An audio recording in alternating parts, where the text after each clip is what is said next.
এটা হলো পেয়ারাগুলো আর কি। দেখেন আপনাদেরকে দেখাবো বলছি পেয়ারাগুলো আসলে এখনো পাকে নাই তেমনভাবে, সবগুলাই কাঁচা। আরও অনেক দেখছি আর কি, তো এখন আপনাদেরকে খেয়ে দেখাবো।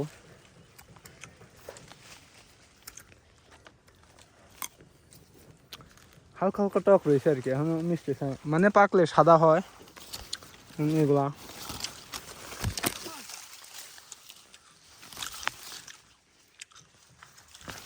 এগুলা সামনে আরো দেখাবো এই আর কি।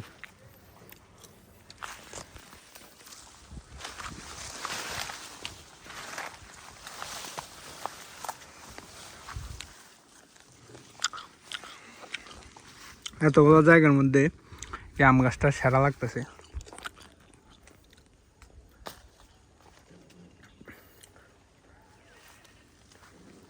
ঠিক আছে, আরো দেখাবো আর পাকা পাকা আছে কি না।